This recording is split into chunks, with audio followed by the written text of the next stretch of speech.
another episode of Bianca Bears All, the show where I will talk about absolutely everything and anything. And today we have Adam Burden, the guy that was born with a disability, a physical disability, cerebral palsy, but he won't let that stop him from conquering all his dreams. He is known as DJ on Wheels. Yay!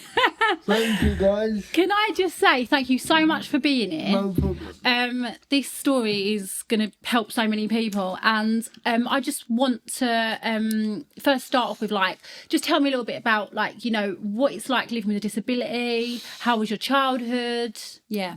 Yeah, well, thanks for having me. My childhood, I grew up in a council estate with my mum and my other brothers and sisters. My mum didn't really treat me any different to them, so if I done something out of order or not too clever, then I got the same treatment as everyone else, regardless of my disability or how that impacted behavioural issues or so my mum just tried to treat me as if she would anyone else, and I think that to be grown up like that, regardless of a disability, is really powerful, because a lot of my friends, they don't know how reality is, but I because of my background, I have a very, very, very good idea of realities of life and how that can impact not just people with disabilities, but all walks of life. Yeah. So and one specific thing I can remember was when I was born, the doctor said that I would never talk, never move. The only thing I would be able to move would be my eyes. Wow. And so you proved him wrong. To be sat here now, if you're listening, doctors, I told you I would prove you wrong. So, and to be in the position I am now, to be able to be a role model for all disabilities, then yeah, I'm proud. No, definitely. Yeah. Oh my God, that made me all emotional. Right, because we take life for granted. I think people without a disability, like myself, we do take life for granted, you know. So when I hear your story, like, wow, that is just amazing. So you're one of 4 children, aren't you? Yeah. So tell me, like, what it was like growing up with a disability on a council estate. So, first of all, it taught me some really good lessons. Yeah. And that is how to treat people.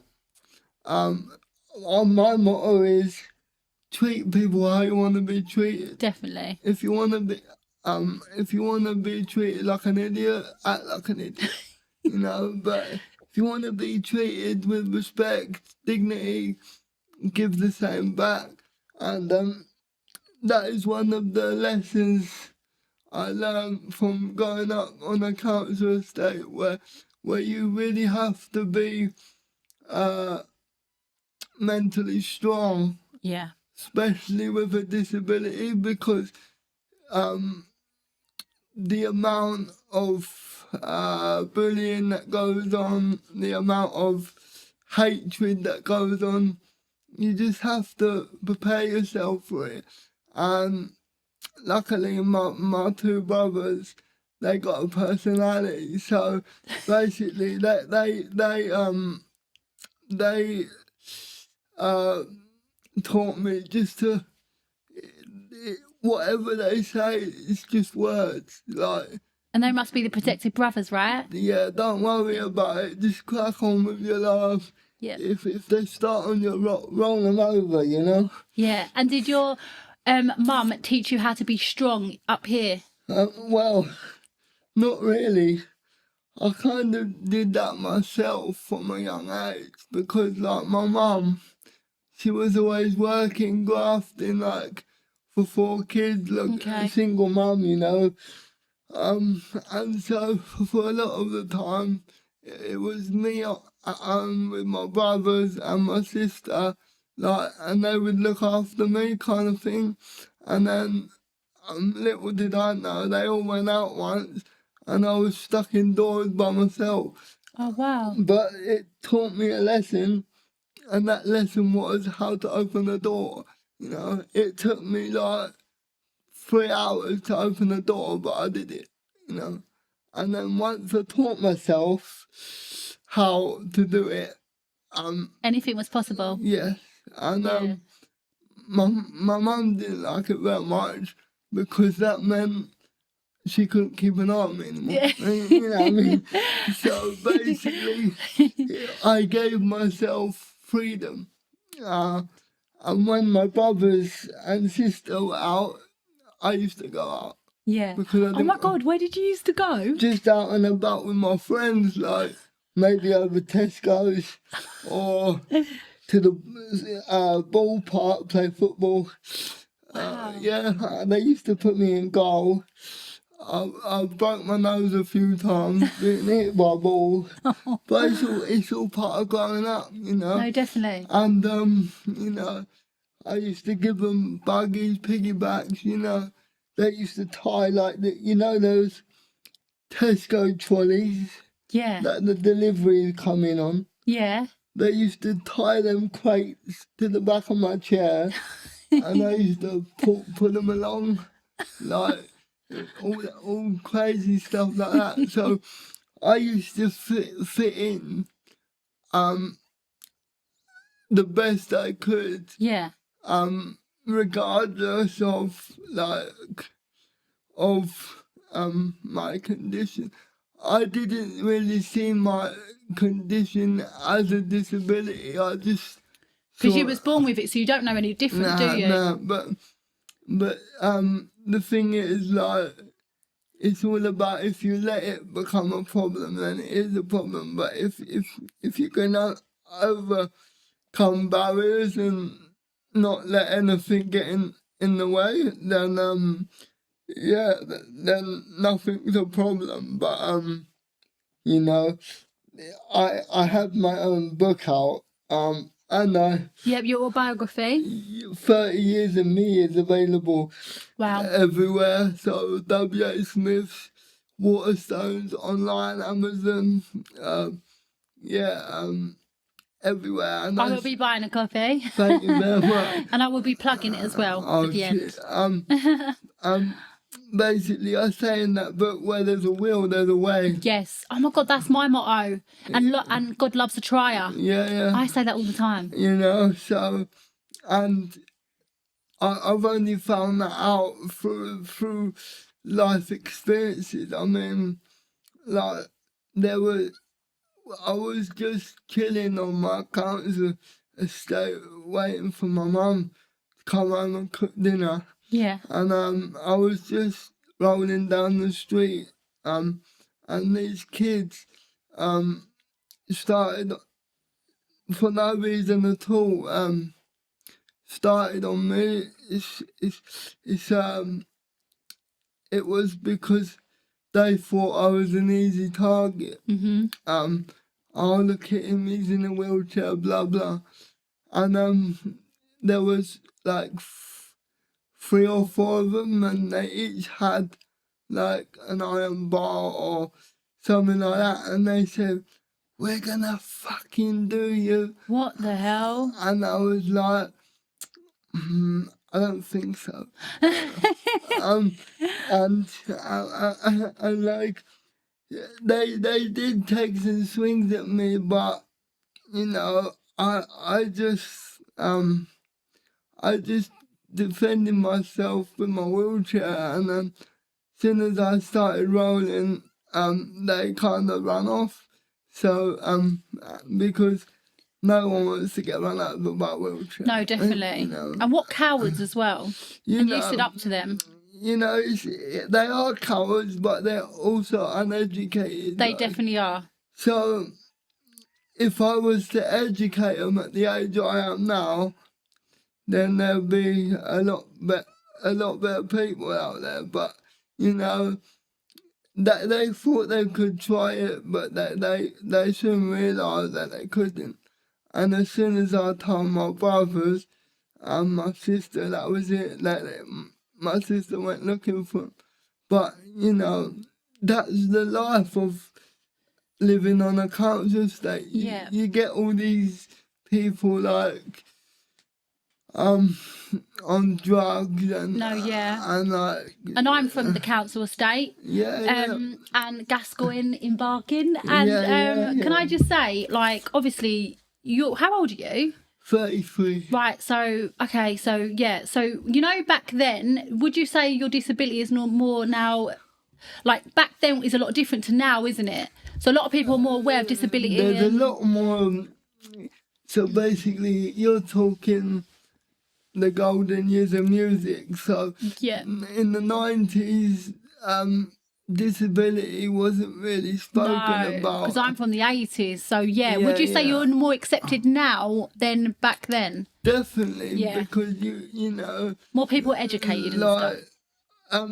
There's a lot more organisations that go into schools and do like educational workshops on people with Definitely. Disabilities. Like, I mean, I've done 3 visits to a school in the last month and a half. Wow, that's good. And you know, that's just me going in there, talking to the kids and saying that anything you can do, I can do, but in a different way. It doesn't matter. No. Doesn't matter your colour, doesn't matter your age, doesn't matter your race, you know, or disability. If you put your mind to it, you can do it. You know, it doesn't. No, definitely. But I definitely think like the awareness in the 90s, was very, very limited, and that was 100%. That was due to lack of education from the government, I would say, as well. And not putting on TV. No public appearances. Yeah. I mean, now you've got like the likes of Rosie Jones on TV. She's a funny comedian. Yeah. She's got cerebral palsy. Yeah. You know, and you've got like, I don't know. Like in soaps, they're doing it, aren't they? Yeah. You've got that girl in EastEnders. Yeah. And and Emma Dow as well. Yeah. Yeah. And you know,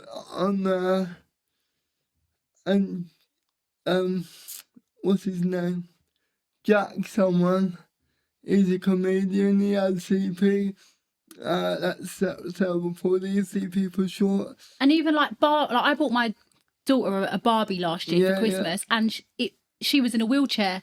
And I do that because, you know, I want to teach her, you know, everyone's beautiful. It doesn't matter if they're in a wheelchair or... Exactly. So they are trying to, you know, educate people, which is good. And that's only come about through people like myself and others persistently going on at government saying you need to do this, you need to put people in the public eye, like this podcast. I'm sure this podcast is going to go out to hundreds, if not thousands.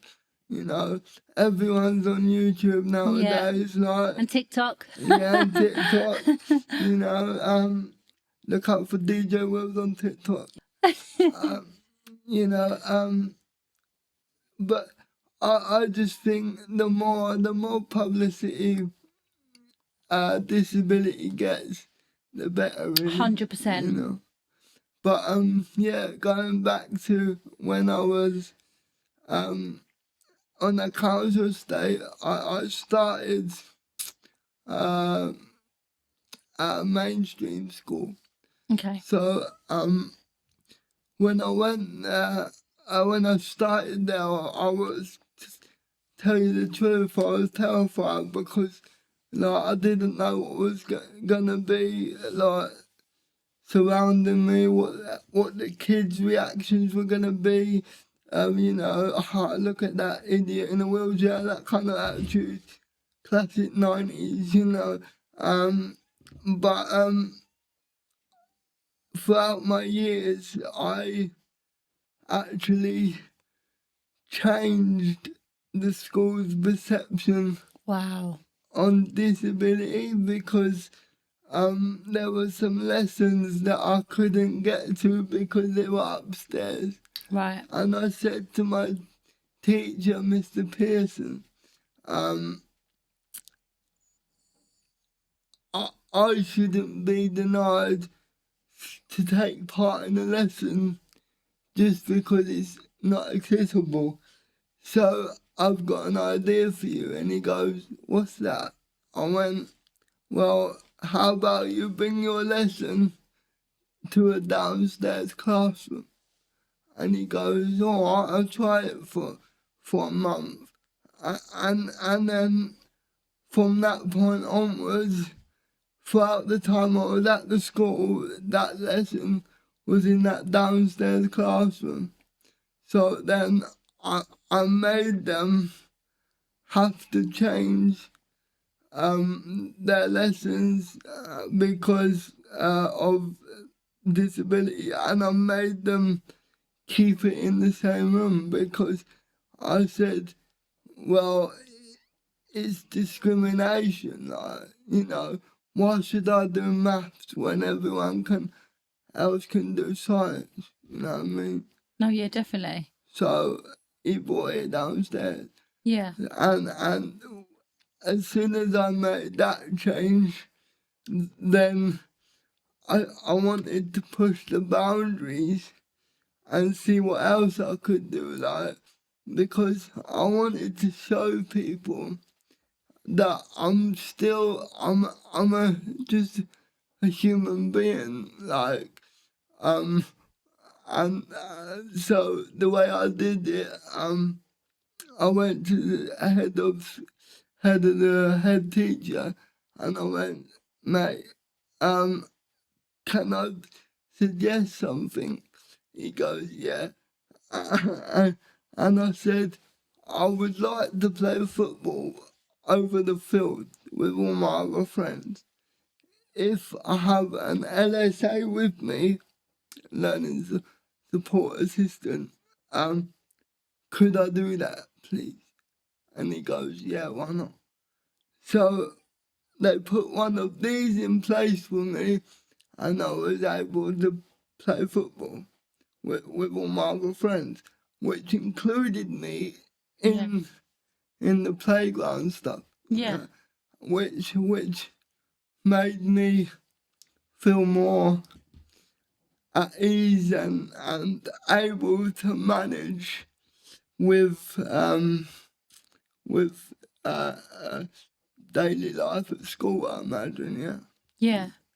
That is amazing. Yeah, and also, I didn't always use my assistant. I always used to wait till she was out of the way and then go and see my friends. Right. And then the teaching assistant. Up to teacher, yeah.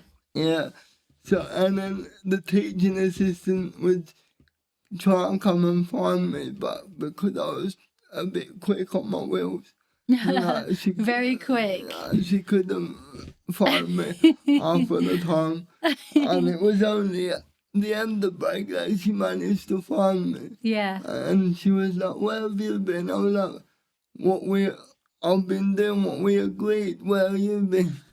I'm really curious now how far she'd gone your wheelchair, by the way. Well, it all depends. So when you're a kid, yeah, they limit the speed limit. Oh, really? Yeah. Oh, wow.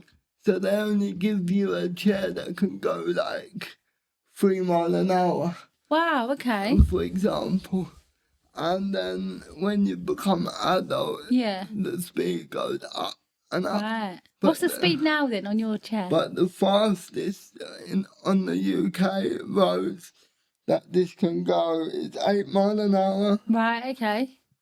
and but so this chair is actually road legal. I can go on the road with it, Right. but I wouldn't because I'd kill myself. But, you know, just saying that how it is. Yeah. Right. Yeah. I have driven it on the road. Have you? Yeah. Sober or drunk? Bit of both. Have you ever you've been drunk, right? Because we were talking earlier. You've been drunk, right? In your wheelchair? Yeah. So, but you can't drink and drive. who can tell the difference? Exactly. You know, Yeah. you know, No, definitely. you know, but it's just them little things like breaking the barriers, like playing football with your friends, Yeah. getting up to no good, when no one's looking. It's So what are we talking about here? What's the naughtiest thing you've ever done? Probably, I don't know. You don't want to say. Tell me after, it's fine. Tell me after. I'll tell you after. No, but it's those little things that make a difference to how people treat me, for example. Yeah, definitely. So if they can see, he's trying to nick like a CD or something. I was thinking about shoplifting. I don't know why. And do I give that kind of vibe away? No, I don't know why. I was thinking a chair. Okay, like you can hide stuff. There's a lot of secret places you can hide stuff. Yeah. Booze, you can hide booze. Booze. That's a good one. CDs are easy. No one would ever think you have. So actually, if I go out with you on a night out and I slip up like a few bottles behind your back, no one would actually know, would they? Well, and Wembley Stadium. Oh my God, yes. Wembley Stadium, I apologise to you right now. But basically, I am so going to go out with you on a night out, just saying. You'd save me a lot of money. when I was attending, I think, a couple of England games last year at Wembley, I bought my own drink in like Tesco, and they were like, "Oh, excuse me, sir, can we search your bag?" I said, "Yeah, of course." They said, what are these drinks? I said, "Oh, they're my medication for half time." Boom. And they're not going to taste them, are they, if they're medication? They're not allowed to take them away from me. Right. They have to take my word for it. Okay. So I just do the same trick every time. You are baiting yourself up right now, by the way. Oh well. I will. Oh well. I'm doing a podcast about inclusivity, so you know, let's go. Yeah, but like there is certain ways you can get away with stuff. I'm not gonna say too much. No, don't tell her your secrets. But yeah, if anyone with a disability wants to know how to get your own drinking, I've just told you one. Yeah, but like if it wasn't for my attitude towards life, I think life would be a lot more bigger challenge. Yeah, no, definitely. If that makes sense. No, yeah. And how people perceive me is up to me and how I portray myself. So if I portray myself more disabled than I actually am, I need to be prepared to be treated more disabled than I actually am. Totally. You know, if that makes sense. Yeah, no, it does. And I'm a big believer, like, aim, believe, achieve. That's also my motto that I take with me into schools. Aim, believe, achieve. If you have an aim, go for it. If you believe it, go for it, and then you'll achieve it. Like, so after I left my um um my mainstream school, I then went to a specialised educational college for people with disabilities. Now, when I first went there for a visit, my mum was with me, and I said, "Mum, you can't fucking send me here. What are you doing? You're sending me backwards, not forwards." Yeah. And I said to her, "It's like being in a zoo. There's all different noises going on, like." Because, to be honest, apart from my cousin, I had met very few people with disabilities. So when I walked into this specialised college, it was like walking into Hogwarts, like, Right. you know, all this magical equipment, all these doors opening for you. I was like, bloody hell. And it was a culture shock. And I didn't mean to, but I took my I suppose I was naive in a way because I didn't really understand about all different disabilities. Yeah. And so I just said to my mum, "Why is that kid dribbling over there in the corner?" Like, she said, "Don't be rude." I said, "I'm not, I'm just trying to understand." Like, and then I said, why is he making farm noises? Yeah. No. And then she said, "Will you shut up?" And I said, "What? I'm only thinking what everyone else is thinking. The difference is I'm just saying it." Yeah. And she was like, "But you can't say it when there's loads of people around." I said, "Well, if you don't say things, how are you meant to get educated?" Exactly. And so I asked one of the like teachers or whoever they were, "Excuse me, why does it sound like we're in a zoo?" Like, and she said, "Well, it's like people with disabilities, it's their way of communicating." I said, "Oh, fair enough. I've learned something." Because like it was literally like walking into Marwell and Hogwarts all at once. And I was like, "Mate, Mum, they're gonna put me in a cage, what are you doing?" You know? But it wasn't like that at all. No, definitely. And it was actually the place that changed my life. So, yeah, big respect to Trelaw.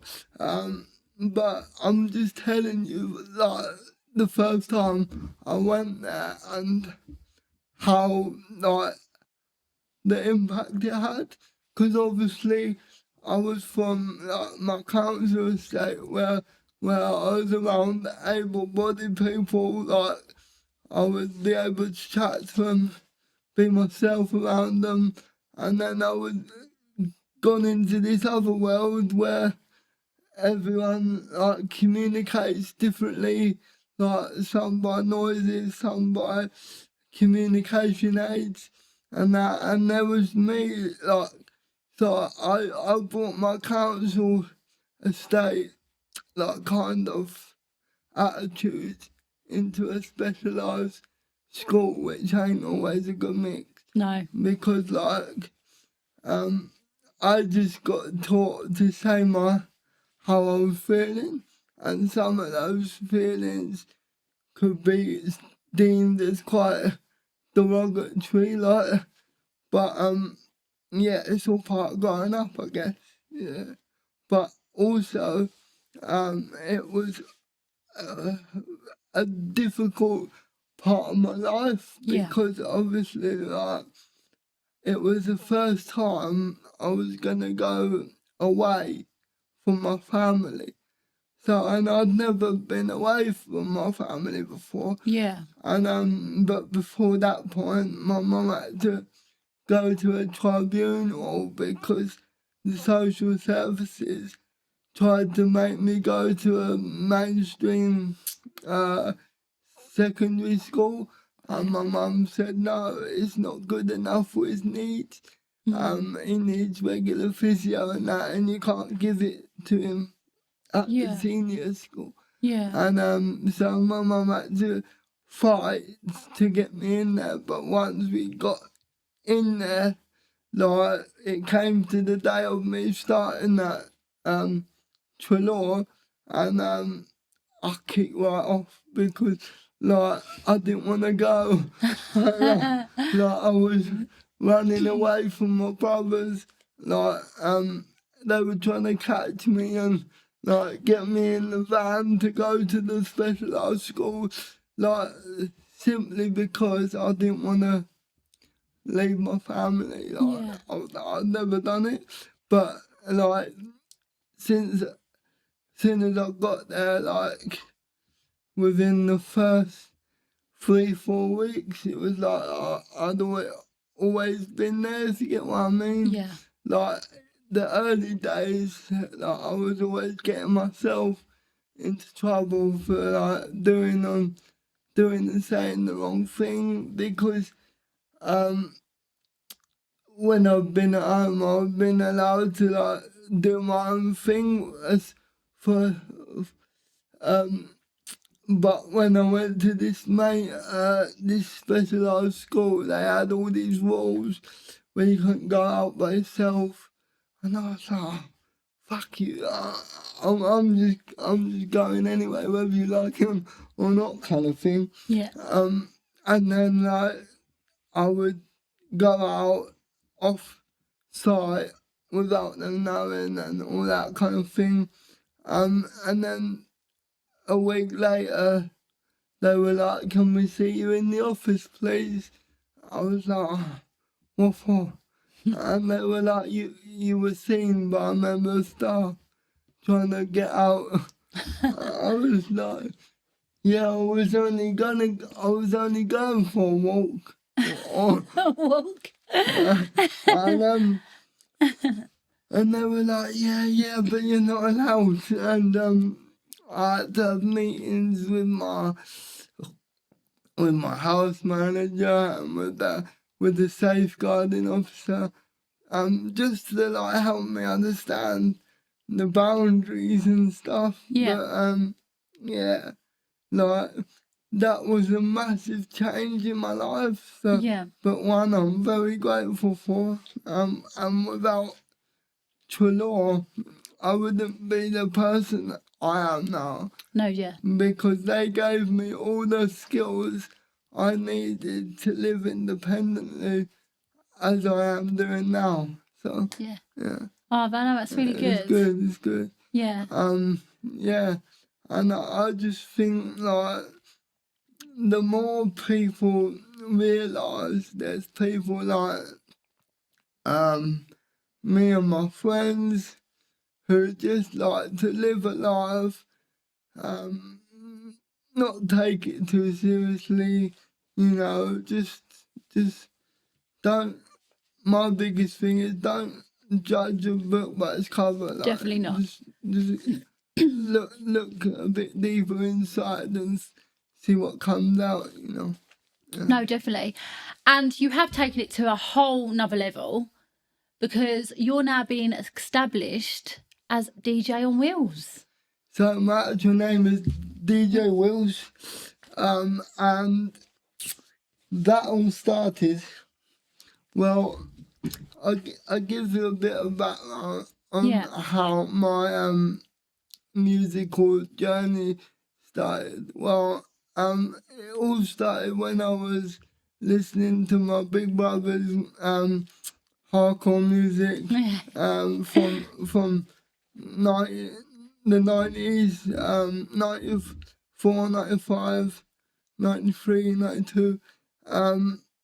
And I just remember lying on his bed when he was playing his vinyls at the age of 5, 6, and tune Insomnia, Can't Get No Sleep from Faithless. Right. When that came on, and the melody and the riff kicked in, from that moment onwards, I fell in love with dance music, and then that's where the love affair with music come from. Yeah. Yeah, so it was basically my brother who got me into it. So cheers, Dad. And you are taking it by storm because you're going out to Ibiza this year. Yeah, well, I started my DJ career properly in 2019. Okay. Before that, I'm a qualified level 1 and 2 sports coach. Wow. Okay. So before that, I had my own business. Yeah. Going around Sussex, Surrey, and just the south, coaching people who wanted to get into disability sport to play sport, Right. just to give them something to do, so they could be active, because I believe the more active people are, the more successful they are. So I started my business called Sussex Willpower, and I had like maybe 15 clients all in all, because I only wanted a small client base, Right. so I could pay more attention to them, and give them all a bit more advice and support. And so I did that until 2019, and then COVID messed everything up for me. Right. I did some coaching online, but that was a ball ache because you can only do so much coaching with someone online, especially if they've got disabilities. You need to be in the room with them and hands-on sort of thing. But so unfortunately that dried up, and then I thought to myself, what else can I do? So I've always loved music, and I thought, hang on, I used to be able to DJ when I was like 16, and I still had the controller. So I decided, let me connect it, and I connected it, and I was like, this is sick. I'm gonna continue this. So my first few tunes, I think I got from SoundCloud somewhere. Yeah. And I just started mixing them, like just 3 tunes for like an hour, just the same 3 tunes, so I could like learn how to mix and beat match and stuff. Yeah. And I was like, oh, this is good, this. So then I went online and I saw an advert for a radio DJ. Right. I was like, oh, should I apply? So I applied thinking nothing of it, like you do, like you apply for something, not necessarily to hear anything back. And I got a reply within like 2 hours. And he said, yeah, can you send me a mix over? And I thought, I've only got 3 tunes. so I just downloaded a few more, like an hour's worth. And then I did the hour mix for him. I sent it over, and he was like, yeah, you're good. You can come on if you want. And I said, yeah. And then I was on that station for like 2 years, and then I moved to house music radio where I was like for a further 2 years. And when I was on house music radio, that's when all the big stuff started happening. Yeah. So like, promoters got to know me, and how it also started was I met our good friend Chalky White Yeah. out on a night out. I went to a rave down in Brighton, underground place. I don't know how they got me down the stairs, but they did. That's another barrier. You see, like, although there was stairs, I was able to get down. Yeah. And like there was like 6 guys and a ramp. Right. And, like, I've never been down something so steep in all my life, but I got there, right? Yeah. You know? And I was able to enjoy the DJs that I've grown up listening to, like Yeah. DJ Psy, DJ Fades, Rat Pack, you know, all of them I've been able to enjoy. So at this event was talking, and then we got talking, and then he started inviting me to all these events, Yeah. introducing me to all these people, and then some events started happening for me. Like I started my very first festival was Gratitude down in Kent, and then I met Lisa Good. She's a promoter down south as well. She does a lot with the beat junkies and things like that. Yeah. And she got me involved in a few of her events. Chalky put his own events on. Yeah. He got me to DJ on them. So that's where my name got out there, kind of thing. And then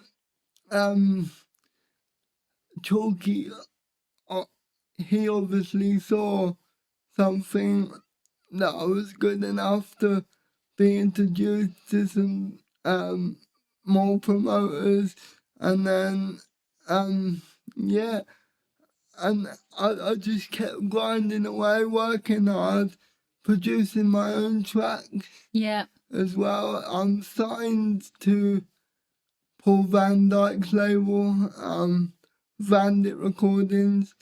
I've just sent another track off to FSOE, Future Sound of Egypt, another big trance label. I'm gonna send some tracks to Trick and Armada to see if they want to sign my new tracks. Hopefully so, because if they do and if they like them, then that's another massive launch pad for me to go like traveling around the world, like representing people like Defected, Definitely. Cream, maybe, who knows. Opportunities are endless, but what you need to do is put the work in. If you don't put the work in, then nothing's gonna fall on a plate for you. No, definitely. Like, you know. So then once I'd done a few events and got my music out there, then I did my first event for Lisa last year in Ibiza. So yet again, there was big networking opportunities for me to get my name out there, and as a result of that, I then put myself out there again to a guy called Nelson Reese, who is in charge of Play About Ibiza, and he gives all sorts of DJs opportunities to DJ on his lineups for a week. And yeah, I've just been told for the first time ever in my life, I will be headlining at S Paradise in Ibiza in 2024. That's amazing. And for me to go from house music radio to Dance Nation radio to headlining in Ibiza, mate, to me it's mind-boggling. It is. You know, and like I want this to be the start of people transitioning their thoughts. Instead of saying, "Oh, bless little poor disabled people," I want them to start thinking, no, they're just like everyone else, because like that's what I'm trying to do. That's what I'm trying to get across to people. Like, if you have a dream, no matter colour, religion, what's wrong with you? If you got a dream, work hard for it, graft for it, put the work in, and things will start happening for you. No, definitely. Yeah, for sure. And I just say, like, don't let success get to your head. Don't let failure get to your heart. Yeah. Because if you let success get to your head, then you start to change as a person. Yeah. Remember what got you there in the first place. Definitely. And stick to them. So what I mean by that is, if I'm charging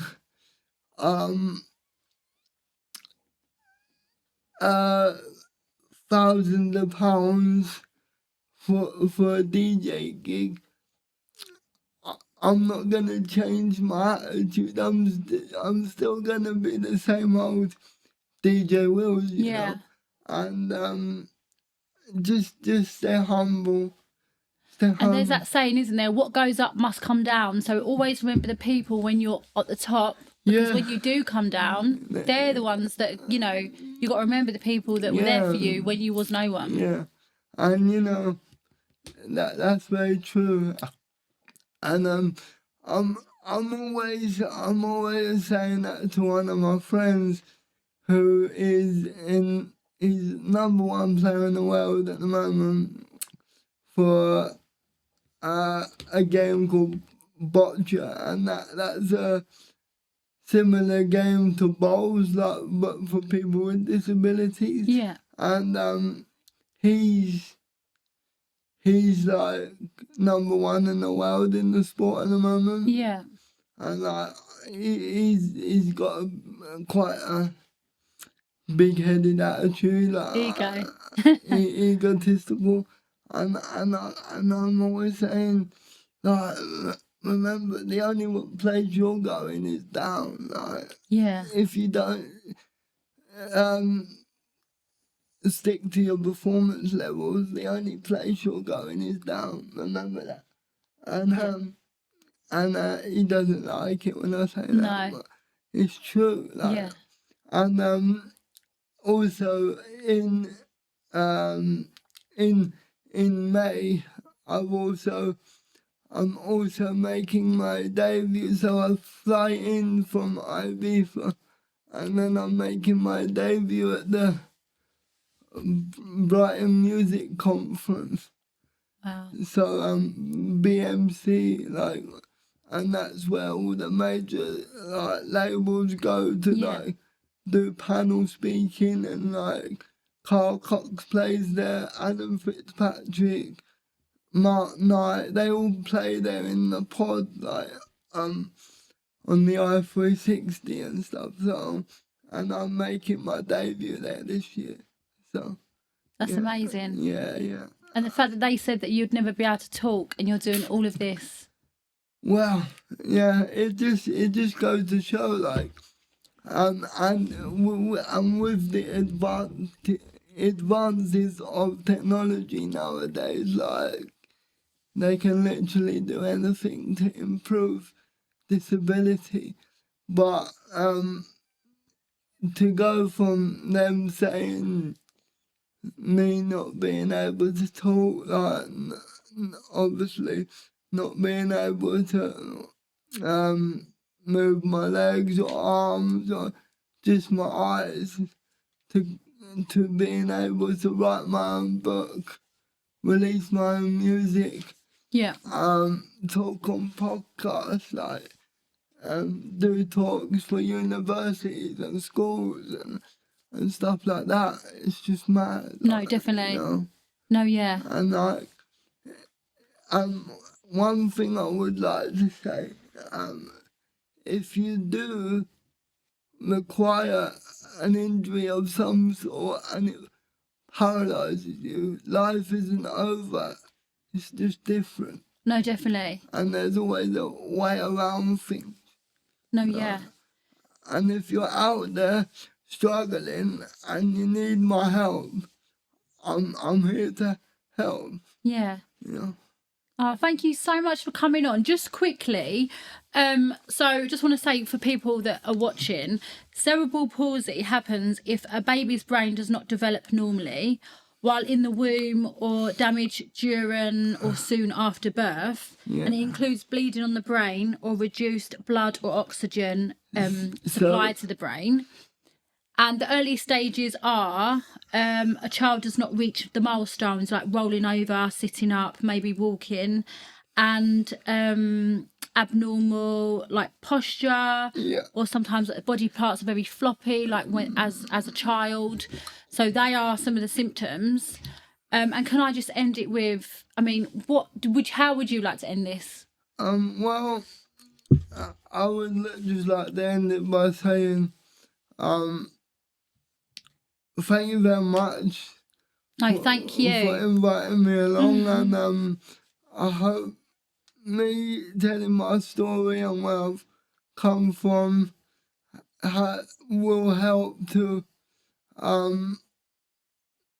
inspire the next generation of disabled DJs or physically challenged DJs, you know, and like, my disability happened because there was a lack of oxygen to my brain, Right. because of my umbilical cord got wrapped around my neck. Right. So that caused a lack of oxygen, which then, due to the lack of oxygen, affected my muscles. Like, so I've got cerebral palsy, quadriplegia, which means all 4 limbs affected. Right. But nevertheless, just fight on, live your dreams, be smart, and never say never, and just put the work in,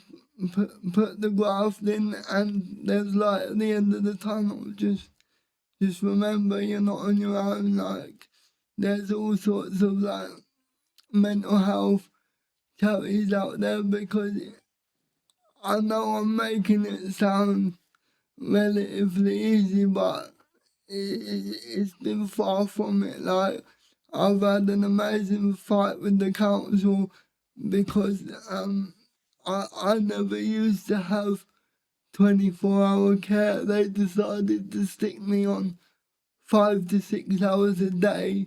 Right. And then I would be on my own for 12 hours at night. And then, but over the last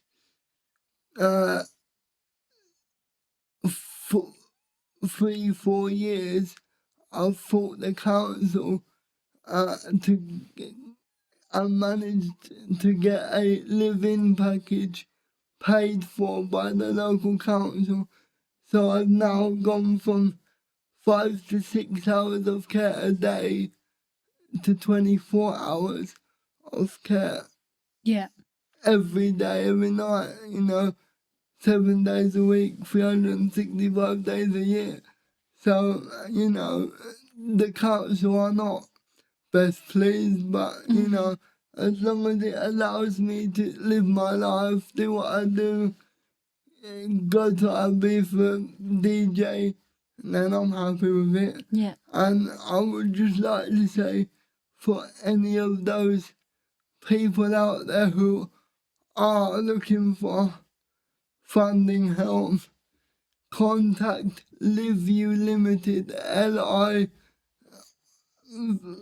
LIVEYOU, all one word, and they will help you get the funding you need. So all you will need to do is pass them over your evidence from the council, and then they will approach your council for you and do all the work for you, and then get you the best package of support you need for Yeah. you to live your life. So if you need anything, contact them.